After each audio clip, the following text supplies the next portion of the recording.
Bollywood silver screen presenting red sparrow.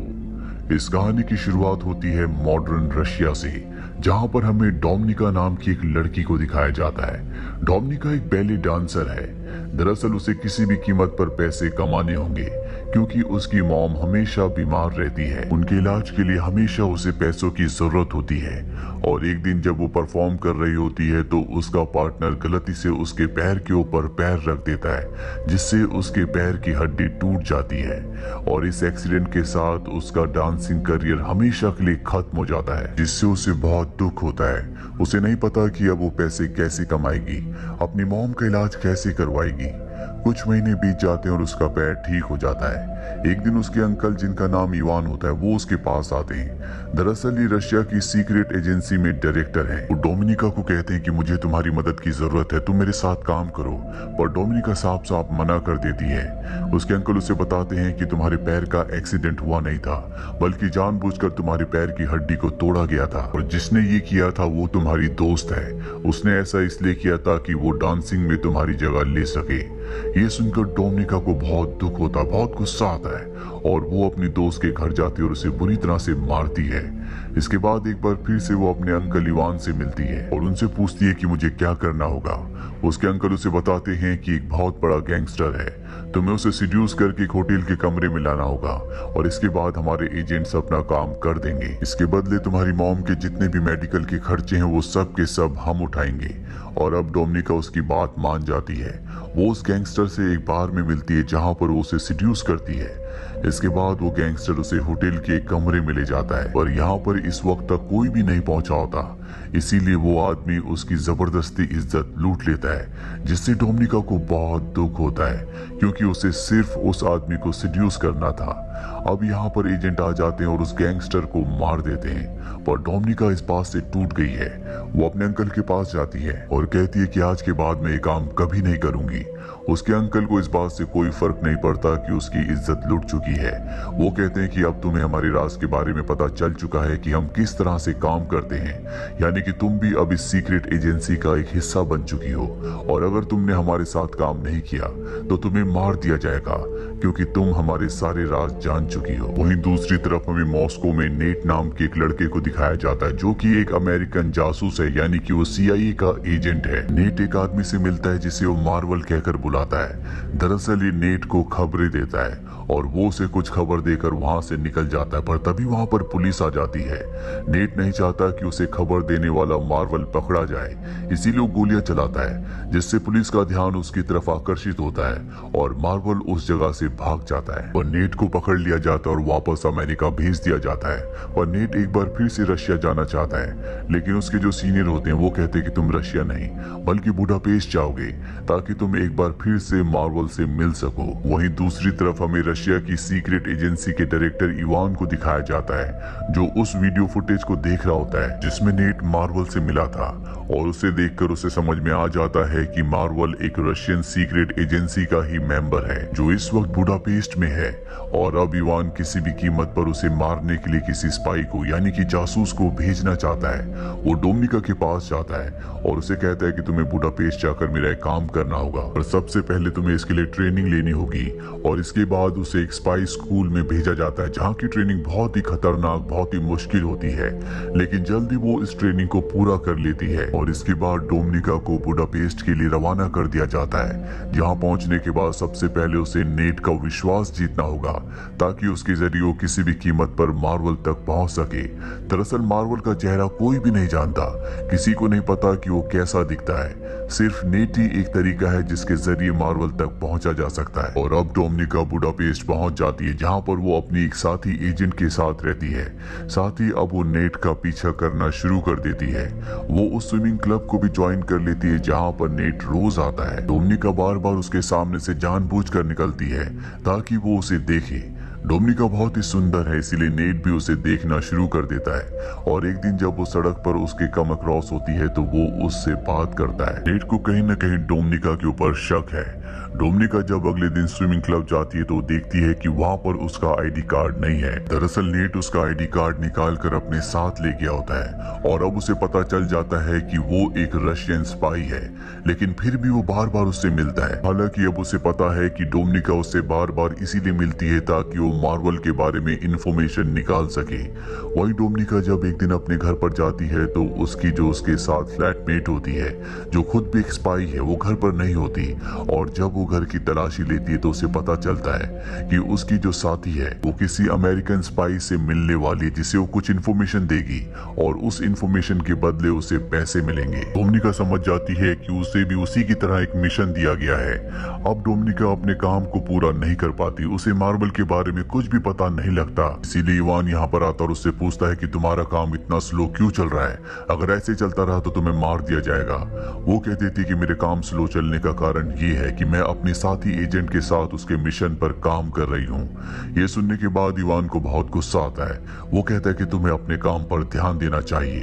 और जब Dominica अपने घर पर नहीं होती तभी वहां पर एक दूसरा रशियन एजेंट आता है जो डोमिनिका की रूममेट फ्लैटमेट को मार देता है क्योंकि उसने अपने सीक्रेट मिशन को डोमिनिका के साथ शेयर किया था। हालांकि उसने नहीं किया होता, लेकिन डोमिनिका ने कहा होता है कि मैं उसके साथ काम कर रही हूँ। इसीलिए इवान को रशियन इंटेलिजेंस को लगता है कि उसने अपने खुफिया मिशन को किसी के साथ शेयर किया, इसीलिए उसे मार दिया जाता है। साथ ही जब डोमिनिका घर पहुंचती है तो वही रशियन एजेंट उसे धमकी देता है और कहता है कि अगर तुम अपने मिशन में फेल हुई तो हम तुम्हें भी मार देंगे। डोमिनिका इस बात से बहुत डर जाती है। वो नेट से मिलने उसके फ्लैट पर जाती है जहां पर नेट उसे बताता है कि मुझे पता है कि तुम एक रशियन जासूस हो। डोमिनिका बताती है कि मुझे अपनी और अपनी मॉम की जान बचाने के लिए रशियन जासूस बनना पड़ा। नेट उसे कहता है कि मैं तुम्हारी और तुम्हारी मॉम की सुरक्षा की गारंटी लेता हूँ, लेकिन तुम्हें डबल एजेंट बनना होगा, यानी कि तुम्हें हमारे लिए काम करना होगा। और उसकी बात वो मान जाती है, जिसके बाद ये एक दूसरे के बहुत करीब आ जाते हैं। और अगली सुबह जब वो नेट के घर से निकलती है तो उसके पास उसका एक गिलास भी होता है जिसमें नेट के फिंगरप्रिंट्स हैं। वही नेट एक बार फिर से मार्बल से मिलता है। मार्बल उसे आगाह करता है कि तुम्हें डोमिनिका से दूर रहना होगा क्योंकि वो एक रशियन जासूस है और तुम्हारे लिए बहुत बड़ा खतरा बन सकती है। लेकिन नेट उसकी बात नहीं मानता और उसे अपने साथियों से भी मिलवाता है, जहां पर डोमिनिका कहती कि मैं तुम्हारे लिए काम करूंगी, लेकिन इसके बदले तुम्हें मुझे $30,000 देने होंगे। अमेरिकन एजेंट्स पूछते हैं लेकिन हम ऐसा क्यों करेंगे? वो कहती है क्योंकि मैं तुम्हारी मदद कर सकती हूँ। जिस लड़की के साथ मैं रहती थी वो एक रशियन एजेंट थी। उसे एक मिशन दिया गया था जिस मिशन के तहत उसे यूएस सेनेटर की चीफ स्टाफ से मिलना था जो उसे अमेरिका के बारे में बहुत सारी इंफॉर्मेशन देने वाली थी, पर उसकी अब मृत्यु हो चुकी है और वो मिशन अब मुझे दिया गया है। मैं तुम्हारी इसमें मदद कर सकती हूँ। ये सुनने के बाद वो उसे पैसे देने के लिए राजी हो जाते हैं और अब डोमिनिका सेनेटर की चीफ स्टाफ से मिलती है जो उसे डिस्क देती है। दरअसल डोमिनिका की और सेनेटर की चीफ स्टाफ के ऊपर यहाँ पर रशियन के साथ साथ अमेरिकन जासूस भी नजर रख रहे होते हैं। डोमिनिका ने जो डिस्क ली होती है वो किसी तरह से उसे बदल देती है और नेट तक पहुंचा देती है।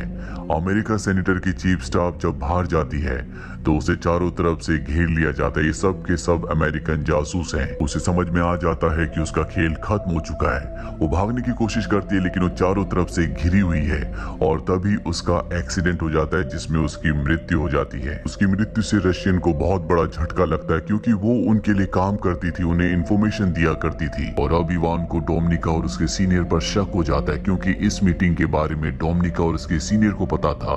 इन दोनों को वापस बुलाया जाता है जहां पर इन दोनों को बहुत टॉर्चर किया जाता है। डोमिनिका के सीनियर की मृत्यु हो जाती है लेकिन डोमिनिका अब भी जिंदा होती है। वो यहाँ पर इवान को बताती है कि मैंने सब इसलिए किया ताकि मैं नेट का भरोसा जीत सकूं और किसी भी तरह से मैं मार्बल तक पहुंच जाऊं। नेट का भरोसा मैंने जीत लिया है और अब मैं जल्दी मार्बल तक पहुंच जाऊंगी। इवान उसकी बातों में आ जाता है और उसे एक बार फिर से बुडापेस्ट भेजने के लिए राजी हो जाता है, पर बुडापेस्ट जाने से पहले वो इवान के घर आती है जहां पर वो कुछ पलों के लिए उसे सिड्यूस भी करती है। इवान को उस पर शक है। इसीलिए बुडापेस्ट वो उसके पीछे एक और जासूस को भेजता है। डोमिनिका बुडापेस्ट पहुंचने के बाद सबसे पहले नेट से मिलती है। नेट उसे देखकर बहुत खुश होता है, अपने गले से लगा लेता है और वो नेट को सब कुछ बता देती है। नेट अब भी उसे मार्बल के बारे में कुछ नहीं बताता, लेकिन वो उसे बहुत पसंद करता है, इसीलिए एक बार फिर से ये एक दूसरे के करीब आ जाते हैं। ये दोनों के दोनों सो जाते हैं, पर जब डोमिनिका की नींद खुलती है तो वो देखती है कि उसके सामने वही एजेंट है जिसे डोमिनिका के पीछे रशिया से भेजा गया था और उसने नेट को पकड़ा हुआ होता। वो किसी भी कीमत पर मार्बल का असली नाम और उसकी पहचान उससे जानना चाहता है, पर नेट उसे नहीं बता रहा होता। इसके बाद डोमिनिका भी नेट को मारने लगती है और उससे मार्बल का असली नाम पूछती है, लेकिन उसे टॉर्चर करते करते अचानक से वो रशियन जासूस के ऊपर हमला करके उसी को मार देती है। इसके चलते दोनों के दोनों घायल हो जाते हैं और डोमिनिका और नेट दोनों के दोनों हॉस्पिटल में होते हैं। यहाँ पर रशिया के जनरल जो कि इवान के सीनियर होते हैं, डोमिनिका जिन्हें पहले से जानती है, वो डोमिनिका से मिलने के लिए आते हैं और कहते हैं कि मुझे पता है कि नेट ने तुम्हें मार्बल का असली नाम नहीं बताया और जिस जासूस को हमने तुम्हारे पीछे भेजा था उसे तुमने ही मारा है और बहुत सारी ऐसी बातें हैं जो तुमने हमसे यानी कि रशिया से छुपाई है। डोमिनिका साफ साफ मना कर देती है। जनरल कहते हैं कि तुम्हें मुझसे डरने की जरूरत नहीं है। जिस मार्बल की तुम्हें तलाश है, जिसे नेट बचाने की कोशिश कर रहा है, वो और कोई नहीं बल्कि मैं हूँ। मैं रशिया के लिए पहले बहुत ईमानदार था। एक दिन मेरी पत्नी बहुत ज्यादा बीमार थी। एक अमेरिकन डॉक्टर था जो मेरी पत्नी को बचा सकता था, लेकिन मुझे इसके लिए अलाउ नहीं किया गया। उन्हें ऐसा लगता था कि मेरी सच्चाई उस डॉक्टर को यानी कि अमेरिकन को पता चल जाएगी, जिस वजह से मेरी पत्नी की मृत्यु हो गई। ये पूरा का पूरा सिस्टम करप्ट है, इसीलिए मैंने रशिया का साथ छोड़ दिया और एक डबल एजेंट बनकर अमेरिका के साथ और रशिया दोनों के साथ काम करना शुरू कर दिया। तुम्हारे आज जो भी हालात हैं वो तुम्हारे अंकल इवान की वजह से हैं। अगर वो चाहते तो तुम्हें इन सब चीजों से निकाल सकते थे, लेकिन उन्होंने ऐसा नहीं किया।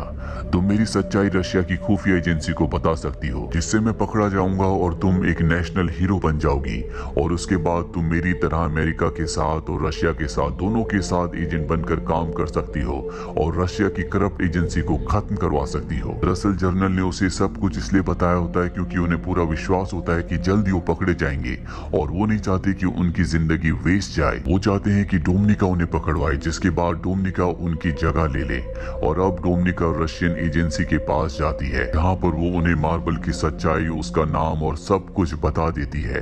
कुछ देर बाद हमें दिखाया जाता है कि रशियन एजेंट जनरल को नहीं बल्कि इवान को पकड़ लेते हैं, क्योंकि उसने इवान का नाम बताया होता है कि इवान ही मार्बल है और साथ ही उसने बहुत सारे सबूत भी दिए होते हैं। इसमें पहला सबूत ये होता है कि उसने इवान के नाम पर एक अकाउंट खुलवाया होता है जिसमें उसने अमेरिकन से $30,000 डलवाए थे।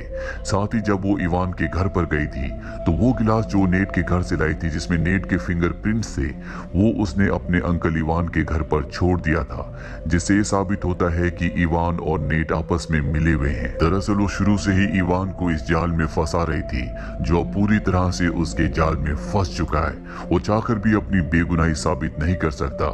रशियन एजेंट्स इवान को मार देते हैं और इस तरह से इवान का खात्मा हो जाता है। डोमिनिका ने मार्बल का पर्दाफाश किया होता है, इसीलिए उसे प्रमोशन मिल जाता है और अब वो रशिया में अपनी मॉम के साथ बहुत खुश है। लेकिन वो नेट को आज भी याद करती है क्योंकि वो नेट को पसंद करती है और एक दिन उसे एक अननोन नंबर से कॉल आता है। दूसरी तरफ से कोई नहीं बोलता, वहां से सिर्फ एक पियानो की धुन बजती है, जिसे सुनने के बाद वो समझ जाती है कि ये नेट है। इसी के साथ ये फिल्म, ये कहानी यहीं पर खत्म हो जाती है।